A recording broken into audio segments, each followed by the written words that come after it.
Year transit air line کی flight 236 Toronto سے لسبن کی طرف جا رہی تھی۔ یہ آدھی رات کا سما تھا اور جہاز اٹلانٹک اوشن کے بیچوں بیچ 39,000 فیٹ کے الٹیٹیوڈ پہ کریوز کر رہا تھا۔ یہ سچویشنز پائلٹس روز فیس کرتے ہیں اور اس میں کچھ بھی ایب نارمل جیسا نہیں تھا، پر جہاز میں ایک چیز ایسی تھی جو چند لمحوں میں ہی ساری سچویشن کو بدلنے والی تھی۔ یہاں آپ کو بتاتے چلیں کہ اٹلانٹک اوشن کے اوپر 39,000 فیٹ کے الٹیٹیوڈ سے بھی دور دور تک زمین نظر نہیں آتی۔ وہاں کیپٹن کو اچانک معلوم پڑا کہ جہاز کا فیول اب ختم ہونے والا ہے۔ یہ دونوں پائلٹس کے لیے بہت ہی خوفناک سچویشن تھی، کیونکہ اٹلانٹک اوشن کے اوپر فیول ختم ہونے کا صرف ایک ہی مطلب ہے اور وہ ہے موت۔ ویڈیو میں بڑھنے سے پہلے آپ سے گزارش ہے کہ ویڈیو کو لائک کرنا نہ بھولیں۔ ناظرین، یہ واقعہ پیش آیا تھا 23 اگست 2001 کو۔ ٹورنٹو پیرسن ایئرپورٹ پہ ایئر ٹرانزٹ ایئر لائن کی ایئر بس A330 کو ٹورنٹو سے لسبن جانے کے لیے پریپیئر کیا جا رہا تھا۔ یہ 7 گھنٹے کی نان سٹاپ فلائٹ ہونے والی تھی اور اسی لیے اس میں 48 میٹرک ٹن فیول ڈالا گیا اور پریپریشن کے بعد اس میں بورڈنگ کا عمل شروع کر دیا گیا۔ اس وقت لوکل ٹائم کے حساب سے رات کے 9 بج رہے تھے۔ فلائٹ 236 میں 293 پیسنجرز اور 2 پائلٹ سمیت 13 کریو ممبر سوار ہو گئے۔ Flight captain 48 years old Robert پیشے تھے، جن کو 60,000 ہارس کا فلائٹ ایکسپیرینس تھا۔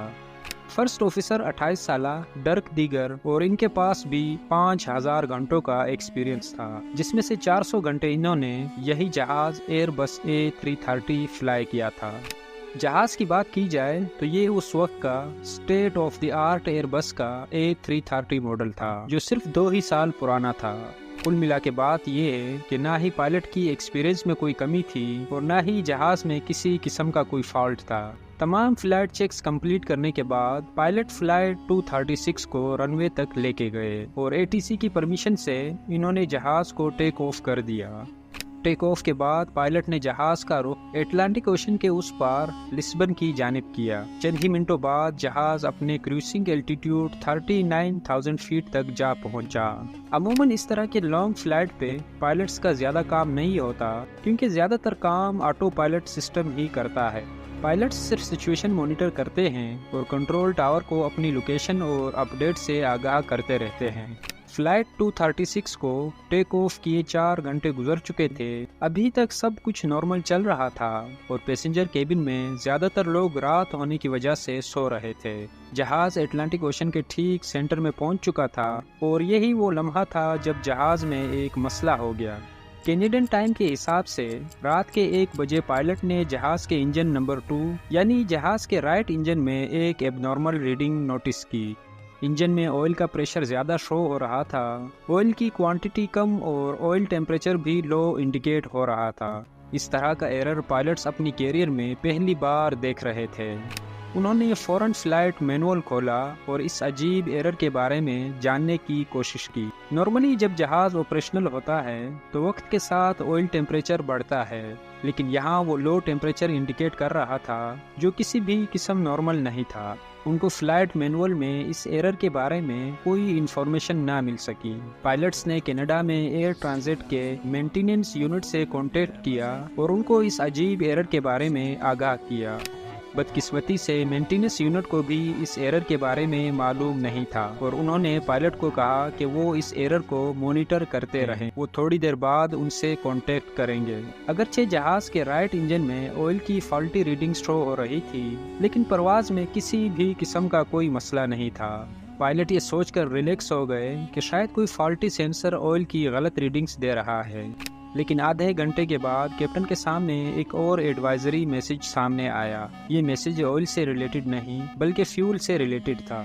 کمرشل ایئر لائن کا فیول ان کے ونگز میں ایکولی ڈسٹریبیوٹیڈ ہوتا ہے اور یہ نوٹس کیا گیا کہ فلائٹ 236 کے دونوں ونگز میں ایک جتنا فیول نہیں ہے۔ رائٹ ونگ میں فیول کی کوانٹٹی لیفٹ ونگ کے مقابلے میں کم تھی۔ اب نارملی یہ مسئلہ بھی اتنا سیریس نہیں ہوتا، کیونکہ اس مسئلے کو فلائٹ کے دوران ہی فکس کیا جا سکتا ہے۔ کیپٹن نے اس مسئلے کو فکس کرنے کے لیے کراس فیڈ وال کھول دیا، جس سے لیفٹ ونگ سے فیول رائٹ ونگ میں جانا شروع ہو گیا، اور منٹوں میں اب واپس دونوں ونگز میں فیول کی کوانٹٹی برابر ہو چکی تھی۔ اس بات کو ابھی 10 منٹ ہی گزرے تھے کہ کیپٹن کو لو فیول کی وارننگ دکھنا شروع ہو گئی۔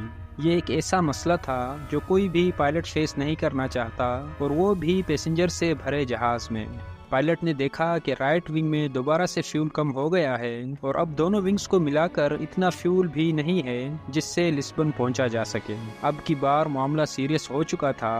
اٹلانٹک اوشن کے بیچوں بیچ پلین کو ڈائیورٹ کرنے کے زیادہ آپشن بھی موجود نہیں تھے۔ حقیقت میں ان کے پاس ایک ہی آپشن تھا، اور وہ تھا ایزورس آئی لینڈ۔ یہ آئی لینڈ اٹلانٹک اوشن میں موجود پورچوگل ٹیریٹری کا حصہ ہے، جہاں ٹرسیرا نامی آئی لینڈ پر ایئرپورٹ موجود ہے۔ کیپٹن نے پہلی فرصت میں سینا میریا ATC سے رابطہ کیا اور ان کو بتایا کہ وہ اس ایئرپورٹ پہ فیول شارٹیج کی وجہ سے لینڈ کرنے جا رہے ہیں، پر ابھی تک پائلٹ کو بھی کنفرم نہیں تھا کہ وہ اس ایئرپورٹ تک پہنچ پائیں گے یا پھر ان کو سمندر میں ہی لینڈ کرنا پڑے گا۔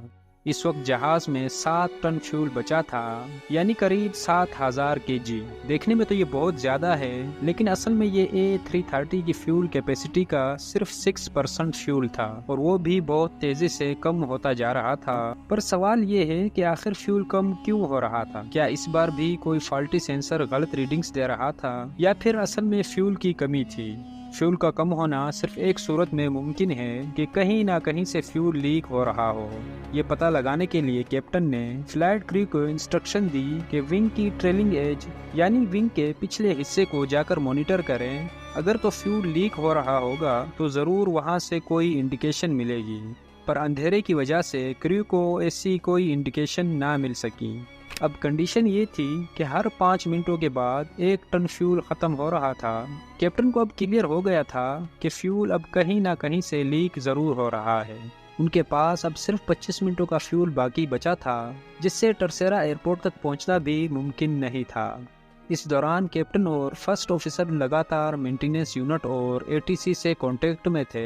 مینٹیننس یونٹ نے کیپٹن کو انسٹرکشن دی کہ وہ فیول لیکیج کو کنفرم کرنے کے لیے جہاز کو 39,000 سے 20,000 فیٹ تک لے کر جائے، پر کیپٹن نے ایسا کرنے سے انکار کر دیا، کیونکہ پائلٹ کا ماننا تھا کہ اگر فیول لیکیج کنفرم بھی ہو جائے تو جہاز کو واپس اوپر لے کر جانا پوسیبل نہیں ہوگا۔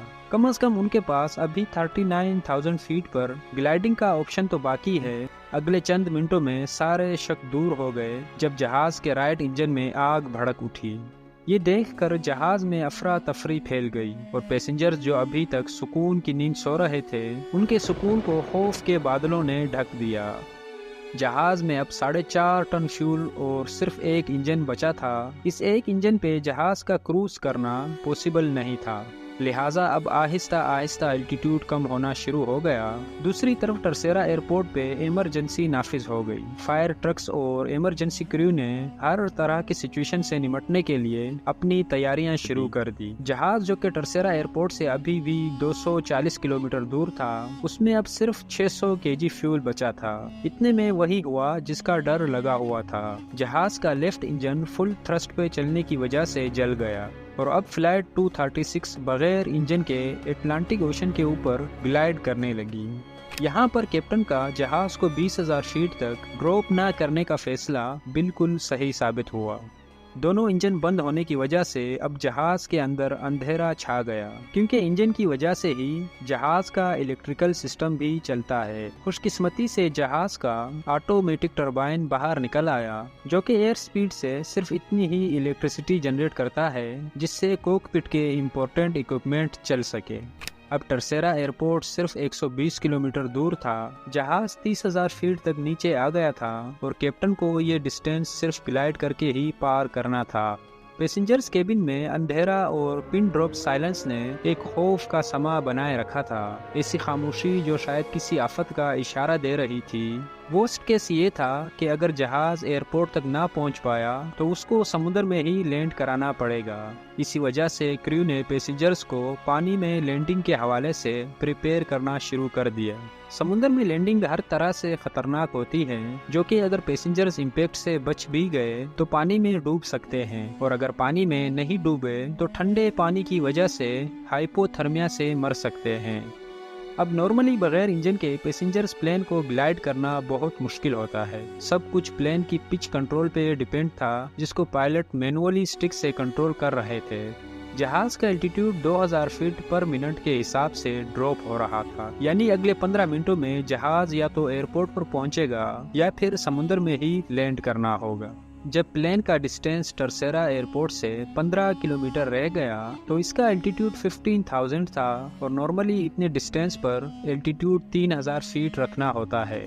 اب تو اگر پائلٹ نے نوز ڈائیو کر کے اپنا الٹیٹیوڈ کم کیا تو پلین کی سپیڈ بہت تیز ہو جائے گی، اور اس سچویشن میں کریش لینڈنگ کے امکان بہت زیادہ ہوتے ہیں۔ اسی لیے پائلٹ نے جہاز کو وہیں ایک 360 چکر لگوایا۔ یہ چکر جب کمپلیٹ ہوا تو ایئرپورٹ سے ڈسٹینس اتنا ہی دور تھا، جبکہ الٹیٹیوڈ 5000 فیٹ ڈراپ ہو چکا تھا۔ یہ الٹیٹیوڈ ابھی بھی زیادہ تھا، پر اتنا زیادہ نہیں کہ ایک اور 360 چکر لگایا جا سکے۔ اسی لیے پائلٹ نے جہاز کی پوزیشن رن وے کی طرف کی اور اس کو چند ایس ٹرنز لگوائے۔ ایس ٹرنز کی وجہ سے جہاز کا رن وے سے ڈسٹینس مزید بڑھ گیا اور اس کو الٹیٹیوڈ کم کرنے کا مزید ٹائم مل گیا۔ نارمل حالات میں لینڈنگ کے وقت فلیپس اوپن رکھے جاتے ہیں، جس سے ڈریگ پیدا ہوتا ہے، اور انجن تھرسٹ بڑھا دیا جاتا ہے، جس سے پلین کی نوز اوپر ہو جاتی ہے۔ پر فلائٹ 236 کے پاس انجن تھرسٹ تو تھا نہیں، اسی لیے یہ لینڈنگ نارمل لینڈنگ سے بہت الگ اور بہت خطرناک بھی تھی۔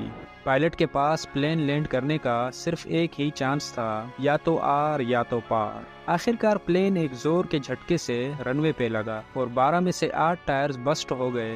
پلین کو روکنے میں مشکل تو ضرور پیش آئی، لیکن فائنلی وہ اسکڈ کرتے رک ہی گیا۔ پلین رکتے ہی اس کے لینڈنگ گیئر میں آگ بھڑک اٹھی، جس پر ایئرپورٹ کریو نے فوراً قابو پا لیا۔ فلائٹ 236 ایویشن ہسٹری کا وہ پہلا اور آخری پیسنجر پلین تھا جس نے بغیر انجن کے سب سے زیادہ گلائڈ کرنے کا ریکارڈ بنایا۔ رائٹ انجن میں فیول لیکیج کے حوالے سے جب انویسٹیگیشن ہوئی تو معلوم پڑا کہ ٹورنٹو میں ٹیک آف سے پہلے مینٹیننس کریو نے انجن کا ایک پارٹ چینج کیا تھا، لیکن وہ پارٹ کسی اور پلین کا تھا۔ لوز فٹنگ کی وجہ سے اس میں وائبریشن ہوئی، جس نے قریب سے گزرتی فیول لائن کو بسٹ کر دیا۔ اس واقعے کے بعد ہی ایئر بس نے ایک نیا سسٹم انسٹال کیا، جس سے فیوچر میں پائلٹس کو دوران پرواز فیول لیکیج کا بھی پتہ پڑ سکے۔ ایک سال بعد کیپٹن رابرٹ پیشے اور فرسٹ آفیسر ڈرک دیگر کو ایئر بس A330 پر ڈیڈ سٹک لینڈنگ پرفارم کرنے کے لیے سپیریئر ایئر مین شپ ایوارڈ سے نوازا گیا۔ امید ہے کہ آپ کے لیے محاذ کی ہر ویڈیو کافی انٹرسٹنگ ہوگی۔ محاذ کے اس آفیشیل چینل کو سبسکرائب کرنا نہ بھولیں۔ اب ملتے ہیں اگلی شاندار ویڈیو میں۔